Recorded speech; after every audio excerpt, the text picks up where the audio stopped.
How many of you want to build video games? Quite a few. So I think the long introduction, one thing that I did not include is that I have ADD, which is attention deficit disorder. So I like to zone out and I like to be in an imaginative world, which is my own world, and I like to imagine what the future holds. And that habit of drifting away often lands me upon the best ideas that I've had. So today I'm talking about games and how games can help us build different industries, different things in future in Pakistan. But before we dive into future, I want to dive back into the past and talk about a few things. So there are some generational technologies that come in and change the perspective and change the orientation of the society. And then when we talk about society, I'm essentially saying then we imply we're talking about the change on the global scale. Industrial revolution was one for sure. Invent of the internet was another, of course. And then smartphones and social media changed everything and change everything to an extent that if you talk to someone, let's say someone from 80s, suddenly spawned into our world, they would not be able to understand what goes on in here because a lot of it happens online. So right now we are sitting at a stage and other speakers have talked about, and I think every second presentation either have had elements from AI or talked about AI from one way or the other. So we are looking at another inflection point where perhaps all the changes that I talked about, industrial revolution, internet, smartphones, social networks, I think AI is going to impact everything with far more greater pace and in far shorter period of time. And that's what we are going to look at, how gaming industry and what kind of opportunities will come up in the gaming industry and how we can take some of the lessons from the industry and then apply it into a different environment and use case as well. So when we talk about video games are a form of a media. So generally when we talk about media, we have traditional media, we have our digital media, then we have our interactive media, which include games and other interactive experiences. Uh, there is something fascinating that has happened in the past, I would say 4 or 5 years, where while these technologies have provided us entertainment for as long as we remember, from stage to then screens and then to smaller screens and then eventually to the absence of screens. Uh, Screens and entertainment has basically taken over our life. And one thing that has happened is that all forms of entertainment are converging now. So why is that happening? We'll get into it in a second. But before that, when these form of entertainments are converging, what's happening is every producer, every creator is fighting for the same time slot. Let's say you have 2 hours a day that you fix for your entertainment needs. So now you have to decide, am I going to watch TV? Am I going to go on YouTube and watch something? Will I be watching a movie or a TV show on Netflix? Or I want to play a video game. So everybody is competing for the same slot that you have fixed for in your life for entertainment. One example of that is if you've seen the past few years, Netflix has hopped into the gaming industry as well. And one of the reasons is again because it wants to associate with not just younger audiences. I know that would be the first inference that we would want to make, that younger audiences, because younger people are using Netflix, okay, Netflix wants to be in the video games or mobile video games. That's not actually true. What's true is everybody has become a gamer. And that happened because another inflection point that I mentioned initially, smartphones changed us all.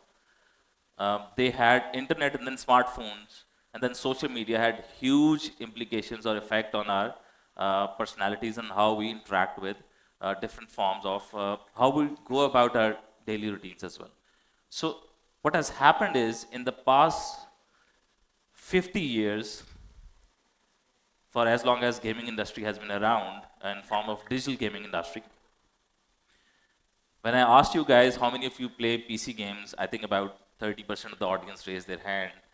Consoles was something maybe similar as well, maybe around 20%. When I talked about mobile games or video games journal, almost every hand in the audience was raised.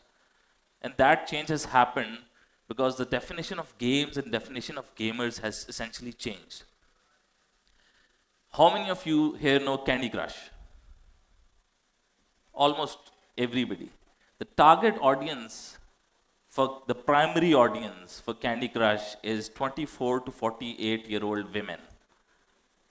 That's the, by the way, the most premium segment in the market when it comes to gamers.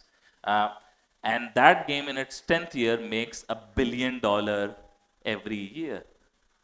So, and that's one segment. So everybody's gaming, everybody's playing video games. That means the PC master race concept in a way doesn't really exist anymore, because when we talk about gamers, we're talking about different experiences that they enjoy. So it's not just about the PC games and console games. Everybody's whatever time they have. There on other end of the spectrum, there are hyper casual experiences as well, which are literally fast food of video games. So everybody has become a gamer. So now all these audiences, now I hope it makes sense in terms of how everything is overlapping. Hence, the entire entertainment industry is converging to basically fight for the same time slot. Now, when we talk about games, there are two main markets that I wanted to bring up because we want to talk about the future and impact of games. One is, of course, gaming. The other one we generally don't talk about when we talk about gaming is gamification. Because everybody is becoming gamer, people want more and more interactive experiences. Gamification has become something really, really important as well. So the global gaming industry, this is a number from 2023, is a $260 billion industry. And the gamification industry, or the gamification inside impact industry, is about a $15 billion industry. And I brought this up because, again, this is a very important part of future, but also I get a lot of questions whenever I talk about video games, that how can we use video games for constructive purposes? So Pakistan right now, in 2023, is a $300 million industry when it comes to video games and animation. And that industry probably is hitting around $500 million mark this year. And it's going to grow more and more in the coming years because, again, there is a lot of need when it comes to games and interactive experiences. There are a lot of challenges, of course, in this industry. Not everything is hunky-dory, not everything is great. There are, of course, marketing challenges, user acquisition challenges. There are the skill set challenge that particularly I worked on for the past 5 years, training about 3,000 students on game art, design, and programming. Then there are, of course, policy challenges. Games, of course, are considered a certain way as well. But there are a lot of strength to this industry as well. It's an industry that has been built on self-publishing principles. It's surprisingly a product-based industry as compared to the rest of the technology sector, which is primarily services-based industry. And it has been bootstrapped. There has been literally not a lot of money that has been invested by external investors in this industry. So this industry has been built on the principles of sustainability, which is something really great. When you look at the knowledge economy sector or the startup sector, in Pakistan, it's primarily struggling without all that venture capital that is no longer coming in to the industry. So the way forward, of course, is again, going back into that ADD zone, what I imagine is the way forward is there are going to be a lot of publishing players that will come out from Pakistan and make a regional play on publishing video games. And this industry, of course, is going to be, since it's tuned for profitability, they're going to do great job of publishing video games. Another very important thing when it comes to Pakistan is whenever we're talking about it, when you're behind from the rest of the world, there is a very key opportunity that exists. On the screen, I have this example which talks about, so in Pakistan, generally media, I worked in media for about 10 years. primarily most of the media was analog, and it went to digital, and digital over here is in uh, quotes. Um, and a few years back, there was this uh, auction of DTH licenses as well, that about 15 billion rupees worth of licenses, 3 licenses, 5 billion rupees each was auctioned, but none of those DTH players could come up with services. What essentially happened in Pakistan, that Pakistan moved on. Pakistan doesn't really care about DTH anymore. We moved on to the over the top or the digital mediums of content consumption as compared to direct to home satellite TV. Direct to home is basically those dish TVs and Tata Skies on the dish on top of on your rooftop is basically what DTH is.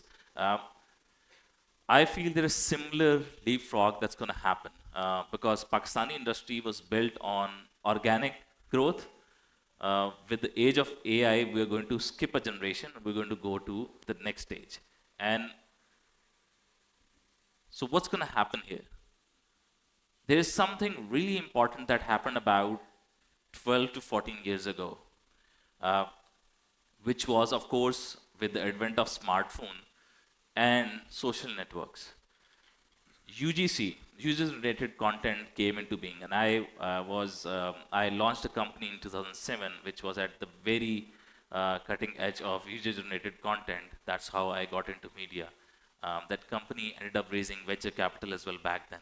Um, so something really special happened. About 12, 14 years back, user-generated content became really big. And because of that, bulk of the creators you consume content from are actually those creators that came up in that user-generated content era, where production houses, TV channels were no longer or are no longer the key stakeholder in digital content medium. There are a lot of independent producers, actually bulk of them are independent producers that have been the primary, that have the primary eyeballs when it comes to the content consumption trends. I feel something similar is going to happen in gaming right now. And that's going to determine the next 10 to 12 years of how this industry, particularly gaming, and also not just gaming, but animation industry, the direction that it will take. Uh, so what has happened is gaming has become more and more accessible. How has that happened? Again, we have been talking about AI, we've been talking about how AI is going to take our jobs, and of course, right now, nobody knows what's going to happen. But what I do know for a fact that's going to happen is that we can be really, really productive using AI. Like I said, we can have the drawing room debate around the topic of who's going to be replaced by AI or who's going to replace what. But what we can certainly do right now is to use that to our biggest strength and use that to whatever passion we have. If it's games, if it's video games, if it's impact, if it's something else, just use AI to follow that passion. And what I can guarantee there is that you will definitely learn something. Thank you so much. You have been a very patient audience.